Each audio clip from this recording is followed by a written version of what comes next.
Before I formally introduce Pau Woo today, I would like to take this moment to thank Leslie Soule and Madeline Ziniak of Rogers Communications for sponsoring today's event. Thank you, Leslie and Madeline.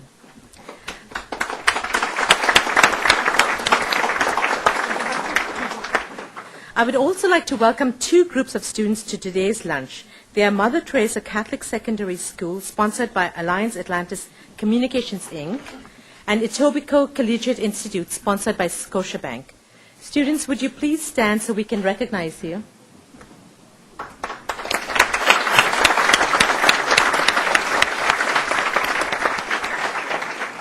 Thank you to today's student table sponsors. And now I would like to introduce today's special guest. The Asia Pacific Foundation of Canada is the leading independent think tank on Canada's relations with Asia.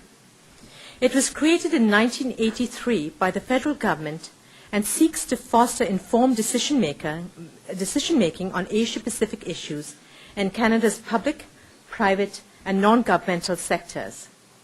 The Asia-Pacific Foundation of Canada has become increasingly important in recent years because of Asia's increasingly dominant role in the world's economic and geopolitical landscapes. The rise of Asia, led by China and India, is changing flows of trade, capital, and people the world over, and it's clearly changing the way that people think about the Asia-Pacific region. For example, a poll conducted this summer found that 42% of Canadians see China as the market holding the most potential for Canadian exports and investment in the future. This was well ahead of the 29% who see the greatest promise in the United States. But is Canada ready for this shift of economic focus? Are Canadian businesses, governments, and non-governmental organizations ready to make the most of a future in which Asia will play a leading role? Are we ready in terms of cultural understanding, infrastructure, and productivity levels to embrace business opportunities with energetic, growing countries half a world away under rapidly changing conditions? But more importantly, are Canadian companies and workers prepared to make the changes necessary to compete in a global economy that is increasingly shifting focus towards Asia? Well, in a few moments, we're going to hear from an expert on these issues. A bit of background on our speaker. Yuen Pau Woo is President and Co-CEO of the Asia Pacific Foundation of Canada and is considered to be an authority on Canada's relations with Asia. In fact, CanWest Global just named him one of the 100 most influential Chinese Canadians. He has provided expert advice to governments and the private sector on a range of Asia-Pacific economic issues and is Canada's representative on the Standing Committee of the Pacific Economic Cooperation Council and chair of the Pacific Economic Outlook Forecasting Panel. He sits on the board of the Standards Council of Canada and on an advisory committee at the University of Victoria, Simon Fraser University, and the University of British Columbia. Born in Malaysia, he grew up in Singapore and was educated at Lester B. Pearson College, Wheaton College, the University of Cambridge, and the University of London. Ladies and gentlemen, please join me in welcoming the President and Co-CEO of the Asia Pacific Foundation of Canada, Mr. Yuen Pau Woo.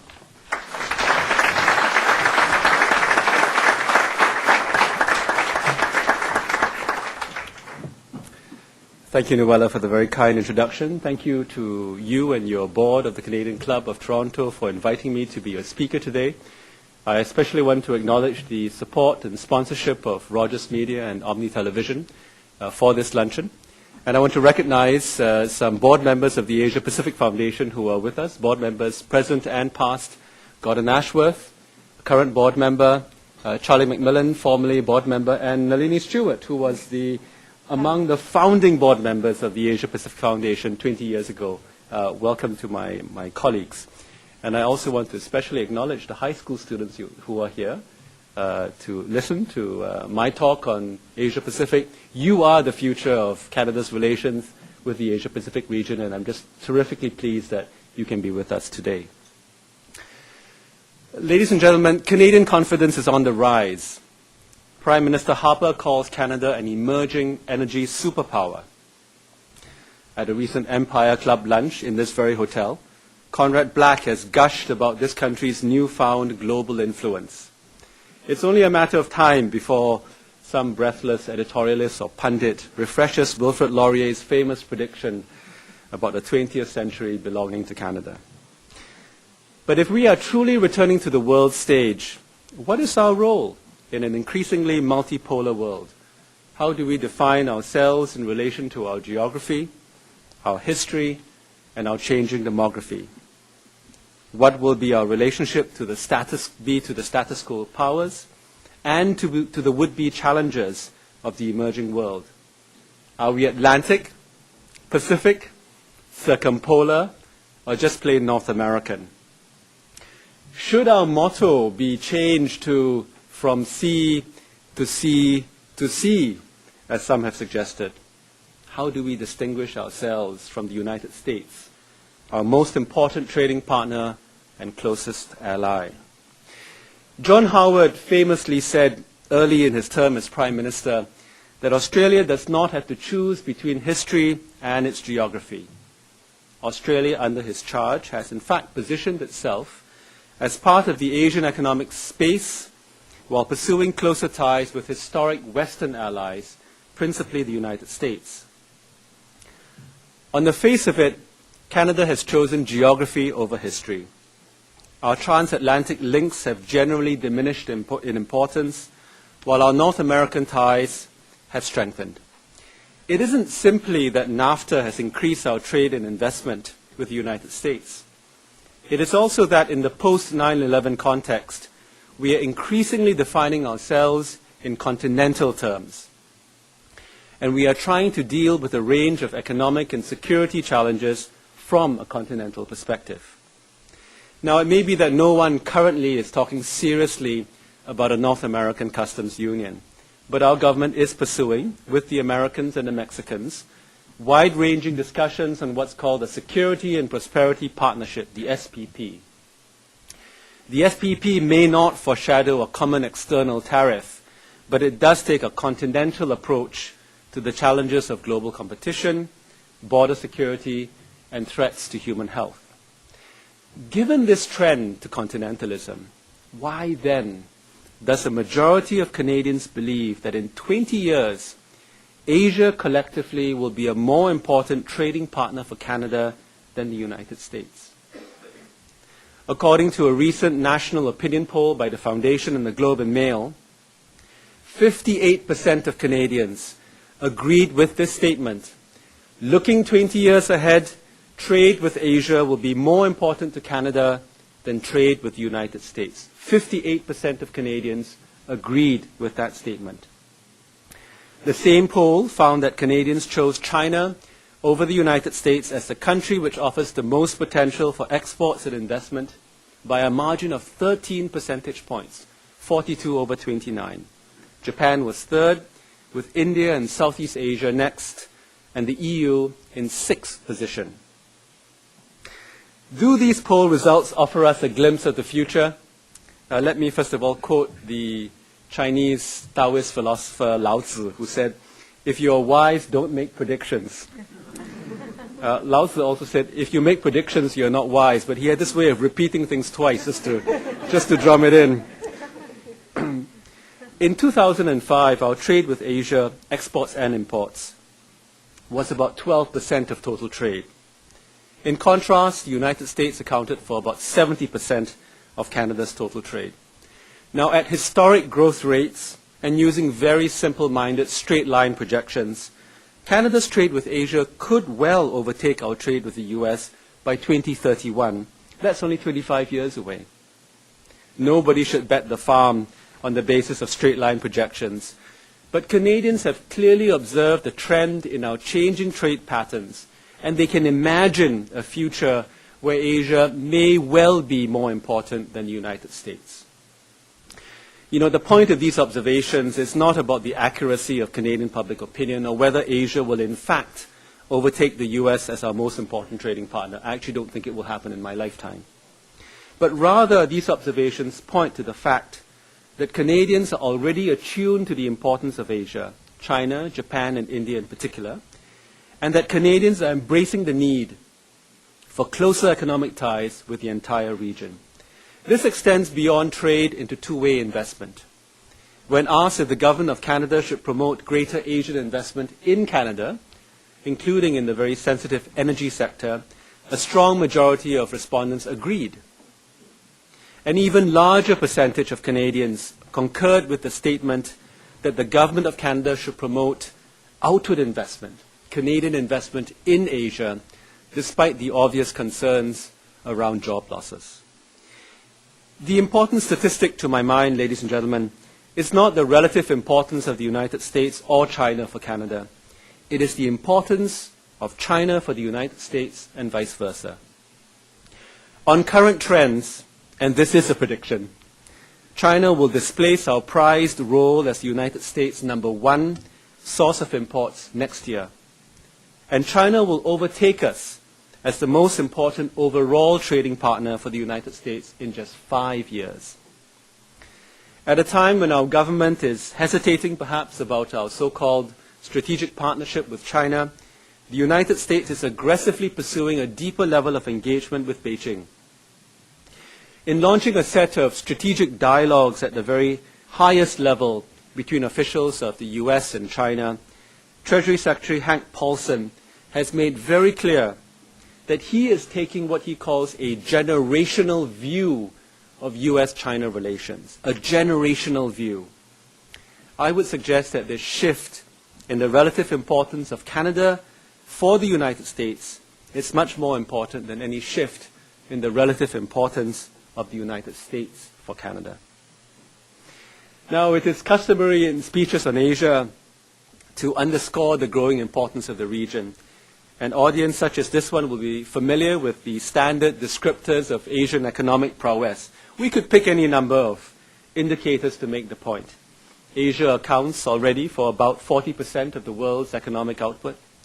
Developing countries in Asia doubled their share of world exports between 1989 and 2004.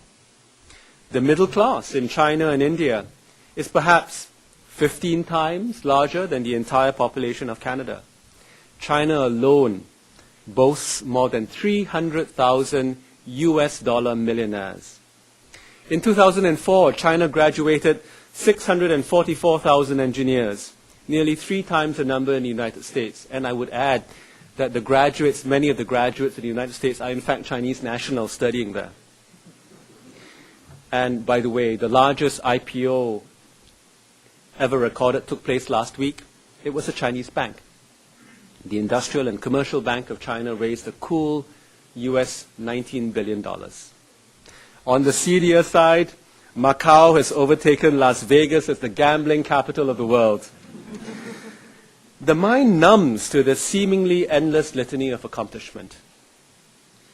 But the really important thing about Asia is not what is happening within particular countries. In many senses, the rapid growth of countries such as China and India, and before that, the Asian tigers of South Korea, Taiwan, Singapore, Hong Kong, can be explained as a normal process of catch-up, where previously underutilized resources were put to good use with increasing efficiency.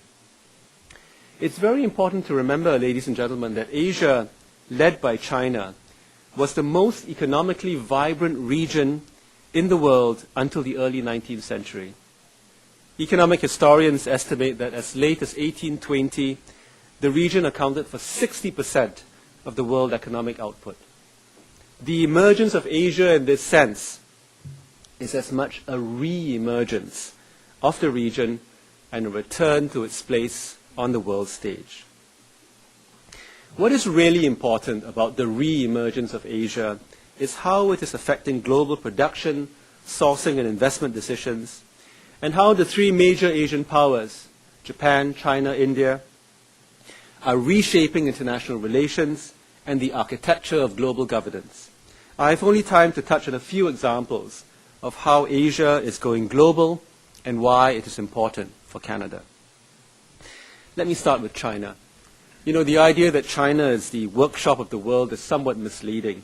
There's no question that China has a formidable manufacturing capability, one that is extending well beyond consumer durables into sophisticated technology products. However, the best in Chinese manufacturing is by and large a multinational endeavor, consisting of foreign capital and technology, intermediate inputs from surrounding Asian neighbors, and most importantly, demand for final products that is still to a very large degree right here in the industrialized world. Canada is, of course, on the receiving end of many products that are made in Asia, exported from China. However, Canadian firms, by and large, have not participated in Asian production networks in any meaningful way. To give you one example, Canada's share in Southeast Asia's electronics trade, and this is kind of the best example of regional production networks, Canada's share of that trade is barely 1%. Let me move to Japan. Japan is now in its fourth year of economic expansion, following a decade-long period of very low growth, lots of troubles. Now, the recovery in Japan is still not well known in this country, where many business leaders still have a view of the Japanese economy that is based on three enduring beliefs from the 90s, the three Ds I call them: debt, deflation, and the dead weight of the Liberal Democratic Party. Now, while Japan continues to face many challenges that are related to a mature, industrialized economy with a falling population, the three Ds are no longer of principal importance. More so than many other provinces, Ontario understands the importance of Japan. Some of the most important automotive investments in this province in recent years have come from that country. While Japan has only recently come out of a decade-long economic stagnation, India has enjoyed robust economic growth for more than 10 years. The rise of India is not only about software, call centers, and cheap pharmaceuticals. It is only a matter of time before India joins the rest of Asia as a manufacturing center, a destination for foreign investment, and a participant in regional production networks. I was speaking recently with one of the pioneers of the Indian IT industry, Dr. F.C. Kohli from Tata Consultancy Services. He told me he expects India to be a major manufacturer of computer hardware within 5 years. The move into manufacturing will start with low-cost computers for the domestic market, but it will quickly move into higher value-added products for export to world markets. India and China may have historic grievances, and they will likely compete for influence in the region for years to come. But Indian and Chinese enterprises fully understand the potential of combining Indian software expertise with Chinese manufacturing talent. Two-way trade and investment are expanding at a record pace. When Chinese and Indian leaders set a target of $20 billion for two-way trade by 2008, many analysts scoffed at this ambitious goal. Ladies and gentlemen, that goal will be met this year, 2 years in advance of the target. In their own ways, and sometimes collectively, China, Japan, and India are seeking to increase their influence on global affairs and on the architecture of global governance. It isn't simply about a quest for a place on the UN Security Council in the case of Japan and India, or as a member of the G8. It is about a fundamental shift in the way that the Chinese, Japanese, and Indians see themselves in the world, a combination of growing confidence that comes from increasing economic clout, a sense of inequity in the current configuration of international institutions and in the global distribution of wealth and influence, and increasingly, an aspiration for Asia-wide economic and political institutions that give the region as a whole greater influence globally. Canadian thinking on Asia in both foreign policy and economic policy is starting to come to grips with the economic power of China, Japan, and India, but it has not yet even begun to contemplate the ramifications of Asia's global influence beyond the immediate commercial considerations. What must we do to prepare for a Pacific future? Our opinion polls suggest that Canadians are already attuned to the rise of Asia as an economic power, and that we embrace the need for closer economic and political ties with the region. We are still a long way, however, from embedding the Asia-Pacific into our mental maps. When we asked in our survey, when we asked the question, Is Canada part of the Asia-Pacific region? Let me ask the question here. How many of you think Canada is part of the Asia-Pacific region? Hands up. Hands up. Don't be shy now. Well, let me tell you. Nationally, only 39% agreed with that statement, only 35% in Ontario. Now, it strikes me there really is only one answer to this question. We clearly border the Pacific Ocean, and we are a member of the only Asia-Pacific intergovernmental forum called APEC. But the issue, of course, is not one of geographic awareness. It is rather about mental maps. The Asia-Pacific is not yet part of Canadians' mental map. You know, we may joke about changing the motto to from sea to sea to sea. But the truth of the matter is that we are still getting used to one of those seas, one of those maries. More than 100 years after the completion of the Transcontinental Railway, Canada has yet to come to terms with the idea that we border the mighty Pacific Ocean on our west coast, and we are connected through it to a part of the world that will inevitably shape our future. The need for a change in Canadians' mental maps is the reason why I believe the most important priorities in strengthening Canada's ties with Asia are not about what we do over there in Asia, but it's about what we do over here in Canada. The Pacific Gateway and Corridors Initiative, which was announced by Prime Minister Harper a few weeks ago, is an important part of what we need to do here, the domestic investment that is needed for stronger ties with the region. This initiative, the Pacific Gateway Initiative, is in the first instance a transportation infrastructure investment project focused principally on the west coast of Canada. The goal of these investments is to expand the physical capacity of ports and corridors to handle the growing volume of trade with Asia, including the need for smarter borders, sound governance in ports and transportation infrastructure, and so on. These investments are critical if our west coast ports are to remain competitive and if we want to reduce congestion in the transportation corridors that in many cases have their final destination right here in Ontario and beyond in the United States. But the Pacific Gateway has to be more than a set of infrastructure investments. It has to be part of a national strategy on Canada's Pacific future and how all parts of the country have an interest and an imperative to be part of that future. Part of that has to do with the Atlantic Gateway, which can also be a second door into Canada for goods coming particularly from India. But more than that, the Asia-Pacific Foundation of Canada has been hosting a series of cross-country consultations on the idea of a national Pacific Gateway strategy and what that might mean. We've had meetings here in Toronto, Calgary, Regina, Winnipeg, Montreal, Halifax, Vancouver. And at the Toronto meeting a few months ago, I was so impressed by the number of companies and organizations that are thinking gateway, even if they have no interest in the expansion of Western ports as such. We learned about the efforts of the TSX to attract listings from China to build a financial gateway, no less. We learned about the Ontario College of Art and Design building links with Asian designers to tap into global markets. This is an innovation gateway. And we learned about the fascinating story of the Royal Conservatory of Music, which is seeking to export its system of music education and examinations to China. Now, the RCM, the Royal Conservatory of Music strategy, builds directly on gateway assets that are right here in Toronto. The large Chinese population in this city and across the country is a major user of the RCM system. You know the stereotype about Chinese kids taking music lessons? I confess it's true. You can ask my kids. It's true.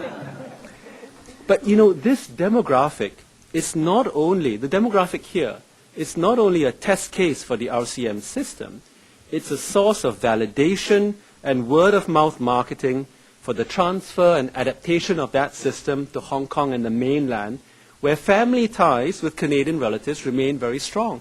Just imagine the potential, the gateway potential of an idea like this. Now, the common theme in each of these examples is that the Pacific Gateway matters, even here in Ontario, thousands of kilometers from the Pacific Ocean, because people are thinking about how they can build on gateway assets they already possess, going well beyond ports and roads and railways. I had the privilege of joining Premier McGuinty on his mission to China last year. And I was struck by the fact that his Chinese counterparts were using gateway language to describe the potential for stronger ties with Ontario. Now, they weren't confused about Ontario's location in the hinterland of the country. Rather, they were thinking about gateways in the broader sense and were looking at Ontario's gateway assets: innovation, advanced manufacturing, high-quality education, skilled labor force, the large Asian population, easy access to the United States, just to name a few. I expect that these same competitive strengths will resonate strongly during the Premier's upcoming mission to India and Pakistan. In the same way that there is a need for investments in physical gateway infrastructure, there's also a need for investment in soft gateway infrastructure that will lead to more durable ties with Asia. These include language and cultural skills, market intelligence, and broad Asia awareness across government, business, and schools. Some of the best educational and cultural resources on Asia are right here in Ontario. I'm referring not simply to traditional Asian studies, but to the growing interest on the part of Ontario scholars from all disciplines in factoring Asia into their fields of study, whatever that may be. For example, we are supporting, through our grants program, scholars in Ontario who are looking at the implications of changes in the Chinese financial system for Canadian banks. We are supporting work on the management of health pandemics, such as avian flu, and lessons from Asia.